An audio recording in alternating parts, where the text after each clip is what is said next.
വിദ്യാർത്ഥികളെ, 5ാം ക്ലാസ് വാർഷിക പരീക്ഷ 2024-25 സാമൂഹ്യശാസ്ത്രം സോഷ്യൽ സയൻസ് ക്വസ്റ്റ്യൻ പേപ്പറും അതിൻ്റെ ആൻസർ കീയുമാണ് നമ്മൾ ഡിസ്കസ് ചെയ്യുന്നത്. അപ്പോൾ മക്കൾ ആദ്യമായാണ് ചാനൽ കാണുന്നതെങ്കിൽ ചാനൽ സബ്സ്ക്രൈബ് ചെയ്യണേ.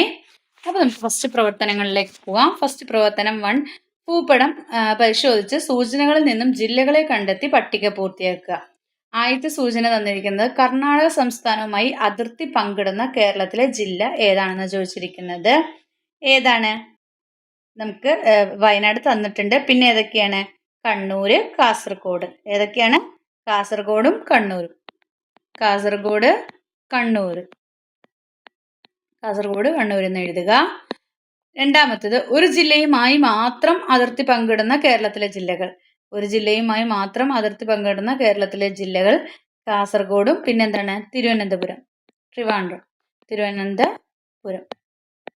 ഇനി ഏറ്റവും കൂടുതൽ ജില്ലകളുമായി അതിർത്തി പങ്കിടുന്ന കേരളത്തിലെ ജില്ലകൾ മലപ്പുറം, എറണാകുളം, പത്തനംതിട്ട. പിന്നെ ഏതൊക്കെയാണ്? കോട്ടയം, ആലപ്പുഴ. കോട്ടയം, ആലപ്പുഴ. ഇങ്ങനെയാണ് ഈ പ്രവർത്തനം ചെയ്യേണ്ടത്. രണ്ടാമത്തെ പ്രവർത്തനം നോക്കൂ മക്കളെ. അന്തരീക്ഷമാണ് ഇതര ഗ്രഹങ്ങളിൽ നിന്നും ഭൂമിയെ വ്യത്യസ്തമാക്കുന്ന സവിശേഷതകൾ ഒന്ന്. അപ്പോൾ അറ്റ്മോസ്ഫിയർ ഉണ്ട് എന്നുള്ളതാണ് മറ്റുള്ള നമ്മുടെ പ്ലാനറ്റ്സിൽ നിന്നും എന്ത് ചെയ്യുന്നത്? ഭൂമിയെ വ്യത്യസ്തമാക്കുന്ന സവിശേഷതകളിൽ ഒന്ന് എന്ന് പറയുന്നത്. അപ്പോൾ ഭൂമിയുടെ അന്തരീക്ഷത്തിന്റെ സവിശേഷതകൾ വിശദീകരിച്ചുകൊണ്ട് ഒരു കുറിപ്പ് തയ്യാറാക്കുക എന്നാണ് പറയുന്നത്. അപ്പോൾ അറ്റ്മോസ്ഫിയറിന്റെ ഫീച്ചേഴ്സ് എഴുതുക. എന്താണ്? ഭൂമിയെ കവർ ചെയ്തിരിക്കുന്ന ഒരു വാതക പൊതുവെ ഒരു ബ്ലാങ്കറ്റ് ആണ് എന്തെന്ന് പറയുന്നത്? അറ്റ്മോസ്ഫിയർ എന്ന് പറയുന്നത് അല്ലേ? ബ്ലാങ്കറ്റ്, എർത്തിന്റെ ബ്ലാങ്കറ്റ് എന്തെന്ന് അറിയപ്പെടുന്നത്? നമ്മുടെ അറ്റ്മോസ്ഫിയർ അല്ലെങ്കിൽ അന്തരീക്ഷം അറിയപ്പെടുന്നത് അല്ലേ? ഭൂമിയെ ആവരണം ചെയ്തിരിക്കുന്ന ഒരു വാതക പുതപ്പാണ് എന്തെന്ന് പറയുന്നത്? അറ്റ്മോസ്ഫിയർ, അന്തരീക്ഷം എന്ന് പറയുന്നത്. പിന്നെ എന്തുണ്ട്? പൊടിപടലങ്ങൾ കാണപ്പെടുന്നു അല്ലേ? സ്മോൾ പാർട്ടിക്കിൾസ് കാണുന്നു അല്ലേ? പൊടിപടലങ്ങൾ കാണപ്പെടുന്നു. പിന്നെന്താണ്? അറ്റ്മോസ്ഫറിക് ഗ്യാസസ് വാതകങ്ങൾ കാണപ്പെടുന്നു. അറ്റ്മോസ്ഫറിക് ഗ്യാസസ് കാണപ്പെടുന്നു അല്ലേ? വാതകങ്ങൾ കാണപ്പെടുന്നു. അപ്പം എന്താണ്? ബ്ലാങ്കറ്റ് എന്നാണ് അറിയപ്പെടുന്നത്. പിന്നെ എന്തുണ്ട്? സ്മോൾ പാർട്ടിക്കിൾസ്, കുറെ പൊടിപടലങ്ങളൊക്കെ എന്താണ്? കാണപ്പെടുന്നു. പിന്നെ എന്താണ്? അറ്റ്മോസ്ഫിയറിൽ. പിന്നെ അറ്റ്മോസ്ഫിയറിക് ഗ്യാസസ് വാതകങ്ങൾ കാണപ്പെടുന്നു. പിന്നെന്താണ്? ചൂടിനെയും തണുപ്പിനെയും ക്രമീകരിക്കാനുള്ളതുണ്ട് അല്ലേ? കോൾഡും ടെമ്പറേച്ചറിനെയും എന്താണ് ക്രമീകരിക്കാനുള്ള, ഹോട്ടിനെയും ക്രമീകരിക്കാൻ കഴിയുന്നു. പിന്നെ മെയിൻ ഒരു സംഭവം എന്താണ്? വാട്ടർ കണ്ടന്റ് ഉണ്ട്. എന്താണ്? വാട്ടർ കണ്ടന്റ്, ജലാംശം കാണപ്പെടുന്നു. പിന്നെ ഉള്ളതാണ് ലൈഫ്, ജീവനുണ്ട് അല്ലേ? ജീവൻ നിലനിൽക്കുന്നു അല്ലേ? അപ്പോൾ വാട്ടർ കണ്ടന്റ് ഉണ്ട്. പിന്നെന്താണ്? അറ്റ്മോസ്ഫിയറിക് ഗ്യാസസ് ഉണ്ട്. പിന്നെ ബ്ലാങ്കറ്റ് എന്നാണ് അറിയപ്പെടുന്നത്. അപ്പോൾ അതൊക്കെ കൂട്ടിച്ചേർത്ത് ഒരു കുറിപ്പ് തയ്യാറാക്കാനാണ് പറഞ്ഞിരിക്കുന്നത്. ബി ക്വസ്റ്റ്യൻ തന്നിരിക്കുന്നത് ബഹിരാകാശത്ത് നിന്ന് എടുക്കുന്ന ചിത്രങ്ങളിൽ ഭൂമി നീല നിറമായി തോന്നാനുള്ള കാരണം എന്ത്? എന്തുകൊണ്ടായിരിക്കും? ഭൂമിയുടെ ഉപരിതലത്തിൽ കൂടുതൽ ഭാഗവും എന്താണ്? ജലമായതിനാലാണ് എന്താണ് ഭൂമി നീല നിറമായിട്ട് കാണുന്നത്. ഭൂമിയുടെ ഉപരിതലത്തിൽ കൂടുതൽ ഭാഗവും ജലമായതിനാൽ. അപ്പൊ എ ആണ് കറക്റ്റ് ആൻസർ. കൂടുതൽ ഉള്ളത് എന്താണ്? മോസ്റ്റ് ഓഫ് ദി വാട്ടും എന്താണ്? വാട്ടർ ആണ്. ഇനി പ്രവർത്തനം 3, നിയമത്തിന് മുന്നിൽ എല്ലാ പൗരന്മാരും തുല്യരാണ്.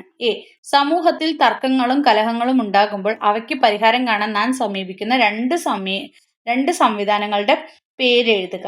2 സംവിധാനങ്ങളുടെ പേരെഴുതാനാണ് പറഞ്ഞിരിക്കുന്നത്. എന്താണ്? ഒന്ന്, നമ്മൾ മെയിനായിട്ട് ആരെ കാണാം? പോലീസ് അല്ലേ? പോലീസിനെ കാണാറുണ്ട്. പോലീസ് സംവിധാനമുണ്ട്. പിന്നെന്താണ്? പിന്നെ നമ്മൾ എന്തെങ്കിലും നമ്മുടെ തദ്ദേശ സ്വയംഭരണ സ്ഥാപന ജാഗ്രത സമിതികൾ, അതിലൊക്കെയാണ് നമ്മൾ എന്ത് ചെയ്യുന്നത്? പരിഹാരം കാണുന്നത്. ബി, രണ്ടാമത്, നമ്മുടെ രാജ്യത്ത് നിലവിലിരിക്കുന്ന കോടതികളുടെ ശ്രേണീഘടന ശരിയായ രീതിയിൽ പൂർത്തിയാക്കാനാണ് പറഞ്ഞിരിക്കുന്നത്.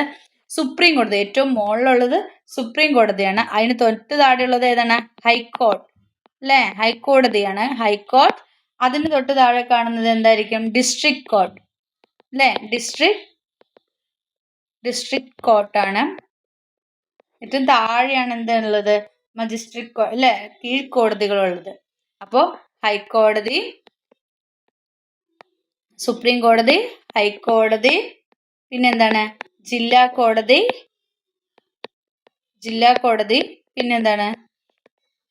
കീഴ്ക്കോടതികൾ, അതിന് താഴെയുള്ള കോടതികൾ.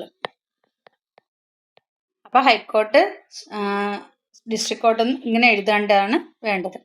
അടുത്തത് പ്രവർത്തനം 4. നോക്കൂ, ദുർബല വിഭാഗങ്ങൾക്ക് നൽകുന്ന സാമൂഹിക സുരക്ഷാ പദ്ധതികളിൽ ഒന്നാണ് ക്ഷേമ പെൻഷനുകൾ.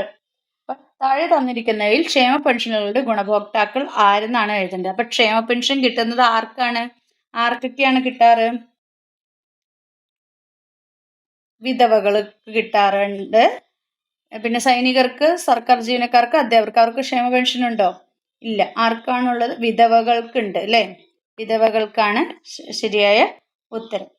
ഇനി ബി ക്വസ്റ്റ്യൻ, സൂചനകൾക്ക് അനുയോജ്യമായ പദ്ധതികൾ തിരിച്ചറിഞ്ഞ് പട്ടിക പൂർത്തിയാക്കാനാണ് പറഞ്ഞിരിക്കുന്നത്. നോക്കൂ, കേന്ദ്ര സംസ്ഥാന സർക്കാരുകൾ ആവിഷ്കരിച്ച് നടപ്പിലാക്കുന്ന സമ്പൂർണ്ണ പാർപ്പിട പദ്ധതി, അതായത് വീട് നിർമ്മിച്ചു കൊടുക്കുന്നത്, അതിന്റെ പറയുന്നത് എന്താണ്? Life mission. എന്താണ്? Life mission. രണ്ടാമത്തെ എന്താണ്? മത്സ്യത്തൊഴിലാളി വനിതകളുടെ സാമൂഹിക സാമ്പത്തിക ശാക്തീകരണം ഉറപ്പുവരുത്താനുള്ള പരിപാടി എന്താണ് അറിയപ്പെടുന്നത്? തീരമൈത്രി. തീരമൈത്രി എന്നാണ് അറിയുന്നത്. ഭിന്നശേഷിയുള്ള ഉദ്യോഗാർത്ഥികൾക്കായി സംസ്ഥാന സർക്കാർ നടപ്പിലാക്കുന്ന പുനരധിവാസ പദ്ധതിയാണ് എന്തെന്ന് അറിയപ്പെടുന്നത്? കൈവല്യ. എന്താണ്? കൈവല്യ. അടുത്തത്, ഗോത്ര സമൂഹത്തിലെ വിദ്യാർത്ഥികളുടെ സ്കൂളുകളിലേക്കുള്ള യാത്രാ സൗകര്യം ഉറപ്പാക്കുന്ന പദ്ധതി വിദ്യാവാഹിനി. ഏതാണ്? വിദ്യാവാഹിനി. ഇനി പ്രവർത്തനം 5. റോഡ് സുരക്ഷയുമായി ബന്ധപ്പെട്ട് തന്നിരിക്കുന്ന ചിത്രങ്ങൾ നിരീക്ഷിക്കുക. ഓരോ ചിത്രത്തിന്റെയും നേർക്ക് ശരിയായ ആശയങ്ങൾ കണ്ടെത്തി എഴുതാനാണ് പറഞ്ഞിരിക്കുന്നത്. നോക്കാം. ഹെൽമറ്റ് ധരിക്കുക, സൈക്കിൾ സവാരി പാടില്ല, കാൽനടയാത്ര പാടില്ല, ഹോൺ പാടില്ല. ഇത്രയും ആശയം തന്നിരിക്കുന്നത്. ഇതിൽ ആദ്യത്തെ ഏതായിരിക്കും? ഫസ്റ്റ് വൺ, എ എന്താണ്? സൈക്കിൾ സവാരി പാടില്ല. ഇവിടെ സൈക്കിൾ സവാരി പാടില്ല, അതാണ് വേണ്ടത്. രണ്ടാമത്തെ ഏതായിരിക്കും? ബി എന്ന് പറയുന്നത് എന്താണ്? ബി എന്ന് പറയുന്നത് കാൽനടയാത്ര പാടില്ല. ഇതാണ് ബി. കാൽനടയാത്ര പാടില്ല. അടുത്തത് എന്താണ്? മൂന്നാമത്തത് ഹോൺ പാടില്ല അല്ലേ? മൂന്നാമത്തെ സി ഇതാണ്, ഹോൺ പാടില്ല. ഡി എന്താണ്? ഡി എന്ന് പറയുന്നത് എന്താണ്? ഹെൽമറ്റ് ധരിക്കുക അല്ലേ? ഡി എന്ന് പറയുന്നത് ഹെൽമറ്റ് ധരിക്കുക.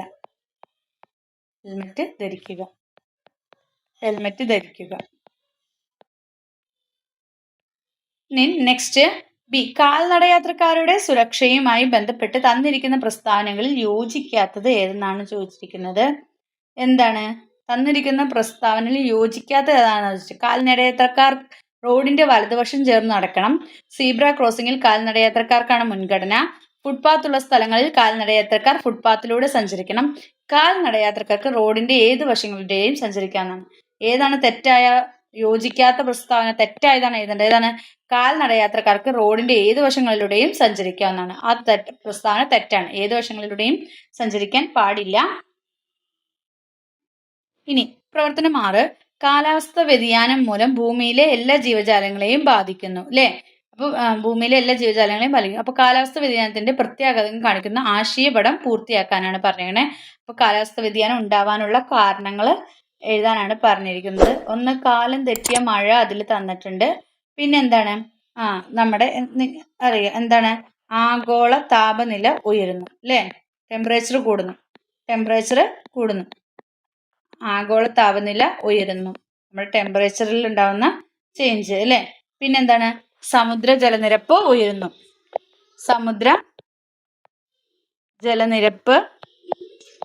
ഉയരുന്നു. പിന്നെന്താണുള്ളത്? പിന്നെ എന്താണ്? സുനാമി. പിന്നെന്താണ്? വരൾച്ച. അപ്പോൾ ഇതൊക്കെ കാരണമാണ് എന്തുണ്ടാവുന്നത്? കാലാവസ്ഥ വ്യതിയാനത്തിന്റെ പ്രത്യാഘാതങ്ങൾ ഉണ്ടാവുന്നത്. ഇതൊക്കെയാണ് ഉണ്ടാവുന്നത്. ഇനി ബി, മരുഭൂമിയിൽ കാണപ്പെടുന്ന ജീവി ഏത്? സീൽ, ഒട്ടകം, കരിങ്കുരങ്ങ്, മൂർഖൻ പാമ്പ്. ഏതാണ്? ഒട്ടകം. പ്രവർത്തനം 7. പീലിയും കൂട്ടുകാരും കണ്ട ഗ്രാമക്കാഴ്ച ഓർമ്മയുണ്ടല്ലോ. നിങ്ങളുടെ നാടിന്റെ സവിശേഷതകൾ ഉൾപ്പെടുത്തി തന്നിരിക്കുന്ന സൂചകങ്ങൾ ഉപയോഗിച്ച് കുറിപ്പ് തയ്യാറാക്കുക. അപ്പം നിങ്ങളുടെ നാടിന്റെ സവിശേഷതകൾ ഉൾപ്പെടുത്തി അവിടുത്തെ ഭക്ഷണ രീതികൾ, ഭൂപ്രകൃതി, ആഘോഷങ്ങൾ എന്തൊക്കെയാണ്, കൃഷി രീതികൾ എന്തൊക്കെയാണ്, ഇതൊക്കെ ഉൾപ്പെടുത്തി ഒരു കുറിപ്പ് തയ്യാറാക്കാനാണ് പറഞ്ഞിരിക്കുന്നത്. ഇനി പീലിയുടെ ഗ്രാമത്തിൽ ഉഴുതു മറിച്ച വയലിൽ നടത്തുന്ന മത്സരത്തിന്റെ പേരെന്ത്? മത്സരത്തിന്റെ പേരെന്ത്? പീലിയുടെ ഗ്രാമത്തിൽ ഉഴുതു മറിച്ച വയലിൽ നടത്തുന്ന മത്സരത്തിന്റെ പേരെന്ത്? എന്താണ്? കാളപ്പൂട്ടു മത്സരം. എന്താണ്? കാളപ്പൂട്ടു മത്സരം. ഇതാണ് ഉത്തരം. അപ്പോൾ മക്കളുടെ ക്വസ്റ്റ്യൻ പേപ്പർ ആൻസർ കീ ഇത്രയൊക്കെയാണ്. അപ്പോൾ മക്കൾ ആദ്യമായി എൻ്റെ ചാനൽ കാണുന്നെങ്കിൽ ചാനൽ ഒന്ന് സബ്സ്ക്രൈബ് ചെയ്യണേ. അപ്പോൾ നമുക്ക് വീണ്ടും കാണാം. Then see you again. Thank U.